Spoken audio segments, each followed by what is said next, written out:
भर भर कर से। हमने जमाने भर से अपने रिश्ते बनाए, कोई किसी के बेटे बने, किसी के पति बने, किसी की पत्नी बने, किसी की माँ बने, लेकिन खुद का अस्तित्व हमारा क्या है हम वो भूल चुके। हम खुद से नहीं मिले, हम संसार भर से मिलते रहे, लेकिन खुद से मिलना भूल गए। हमारे संत कहते हैं अगर व्यक्ति ने अपने आप को नहीं जाना तो व्यक्ति ने कुछ भी नहीं जाना।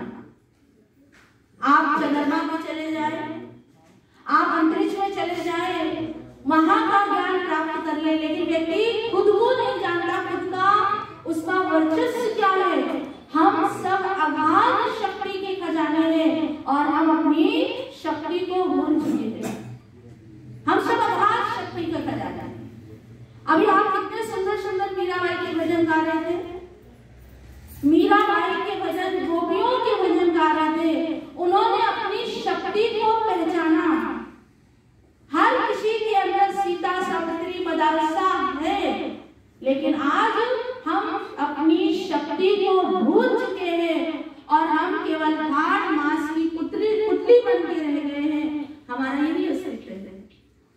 लेकिन आप जिनके गीत गा रहे थे वो उन्होंने अपने आप को पहचाना। कहा प्रेम करते हैं हम उस अजनबी से जिसको हमने अभी तक न देखा। अजनबी गली में अजनबी का पता पूछते हैं। हमारे संत कहते हैं प्रेम तो करते हैं भगवान से, लेकिन अभी तक हमने भगवान को देखा नहीं और हम प्रेम कर रहे हैं। देखो कितनी, यही तो भगवान की माया है। एक माया होती है, एक महामाया होती है। मन से की जो माया है उसका त्याग कर सकते हैं। आपको किसी चीज का संकल्प ले लीजिए, आप बहुत सारी चीजें मन से छोड़ माया की जो चीजें उनका त्याग कर सकते हो, लेकिन जो महामाया है, मन की माया है, हम उसको त्याग नहीं कर सकते। शरीर से तो छोड़ दिया, लेकिन मन से अभी भी हम उसी में लिप्त हैं।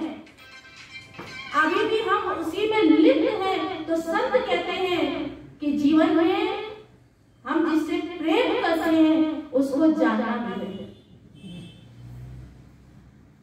कहते हैं हर चीज हमें जीवित चाहिए, बेटा भी हमें जीवित चाहिए, मतलब वो चाहिए, हाड़ मांस का चाहिए। अगर कहा एक कुंवारी कन्या से कहा जाए कि तुम अपने पति का ध्यान करो, तो क्या वो कन्या अपने पति का ध्यान कर सकती है? नहीं कर सकती, वो तो उसने भी देखा ही नहीं। ऐसे ही अगर आपसे कहा जाए आप भगवान का ध्यान करो, तो आप किसका करोगे ध्यान? क्योंकि देखा ही नहीं, लेकिन हम प्यार कर रहे हैं, प्यार कर रहे हैं उससे, लेकिन अभी तक हमने उसको देखा नहीं। गोपियों ने भगवान को अपने हृदय के अंदर देखा। इसीलिए कहा सब घट मेरा साइया, सोनी सेज न कोई, बलिहारी हुआ घट जिस घट प्रगट हो। कहते हैं वो घट बलिहारी है जिसके अंदर वो परमात्मा प्रकट हो जाता है। तो अपने आप को जाना, गोपियों ने जाना अपने आप को, तभी तो वो सुध बुध खो करके कृष्ण को याद करती है। और जब कृष्ण को याद करती है तो कहते हैं तुम मेरे काम नाम में तो मैं तेरे काम में, और तुम अपने काम में तो मैं भी अपने धाम में। एक दिन अभी सब आप बड़े सुंदर सुंदर भगवान कृष्ण के भजन गा रहे थे, गोपियों के राधा जी के भजन गा रहे थे। मुझे भी कृष्ण याद आ रहा है और बड़ा ही मार्मिक और सुंदर प्रसंग हो। ये संत आपको कहानी के माध्यम से बताते हैं कि संसार में ऐसा हो चुका है, अगर हो चुका तो हम भी उसी बताए हुए मार्ग पर हमें भी चलना चाहिए, हमें भी प्रयास करना चाहिए, ताकि हम अपने वर्चस्व को जान सके, हम भी उस शक्ति को जान सके। केवल हाड़ मांस के पुतले बनकर नहीं संसार में रहे। एक बार भगवान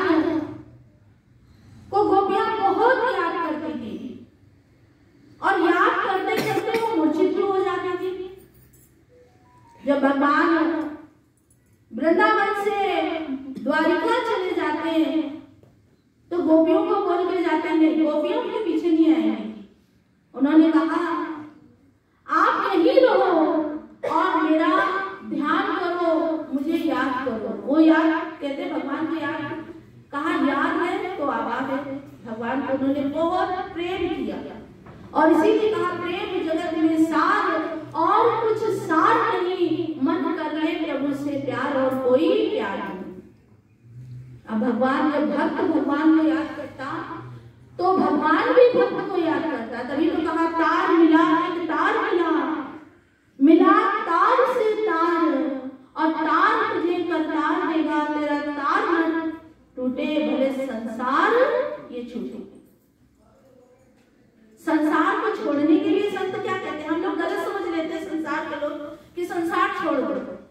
संतों ने संसार छोड़ने के लिए नहीं कहा, उन्होंने कहा संसार में रहो लेकिन शरीर से मन से तार प्रभु के तार से मिला कर रखो। जैसे आप लोग बैठे हुए इतने सारे लोग, जब आप अपने मित्र से सहेली को फोन करते हैं तो कभी वो उठा लेती है, कभी नहीं उठाती है, लेकिन आप थोड़ी देर के बाद उन्होंने जब आपकी मिस कॉल देखी तो वो आपको रिटर्न कॉल करती है और आपसे बात हो जाती है।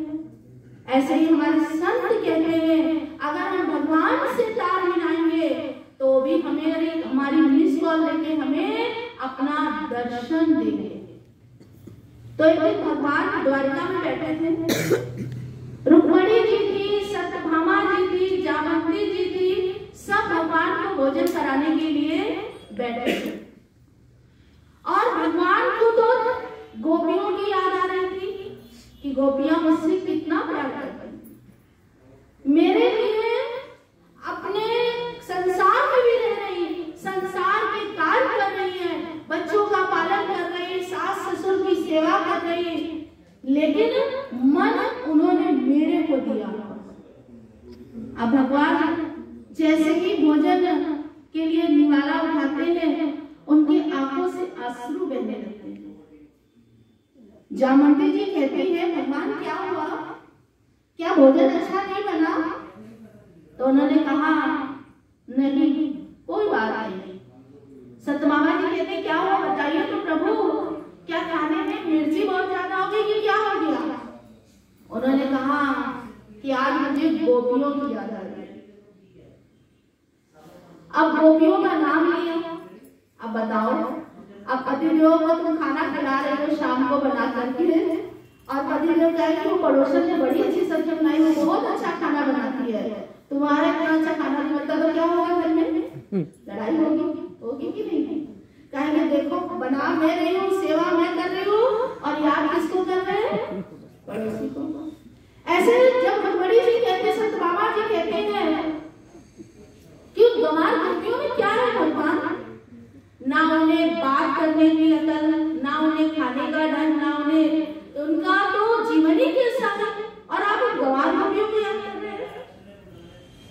आप आगरा की तरफ जाएंगे, इधर की भाषा आप लोगों को कैसी है ना, कैसी है? मथुरा वृंदावन की जाए उनकी भाषा अलग है। तो भगवान ने कुछ नहीं बोला, शांत, उन्होंने कहा अभी बिल्कुल शांत रहना चाहिए। लेकिन संत क्या कहते हैं कि भगवान भक्त को महान बनाते हैं। आज देखिए जितने मंदिर भगवान श्री राम के नहीं हैं उतने हनुमान जी के हैं, क्योंकि भगवान भक्त को महान बना देते हैं। इसीलिए कहा गुरु को कीजिए दंडवत, कोटि कोटि प्रणाम, और कीट न जाने ढंग को गुरु कर ले आप समान। कोई किसी को अपने समान नहीं बनाना चाहता। अच्छा ढोलक बजाने वाला हो वो कहेगा कि भाई मेरे से अच्छा कोई ना बजा ले। अच्छा खाना बनाने वाला होगा कोई ये नहीं सोचेगा भाई मेरे से भी अच्छा कोई खाना बना सके। अच्छा वक्ता होगा वो नहीं सोचेगा मेरे से भी अच्छा कोई सुना सके। सब कोई अपने समान किसी को नहीं बना सकते, लेकिन सतगुरु जीव को अपने समान बना देते हैं। आज युग बीत गए लेकिन गोपियों को क्या कोई भूल गया है? गोपियों को सारी दुनिया याद करती है और ये गीत गाती है। इसीलिए तो हमारे संत कहते हैं कि जब जीवन में हम इस पेट भरने से ऊपर सोचेंगे तभी हमें परमात्मा की याद आएगी। इसीलिए कहा है भजन में, पेट भर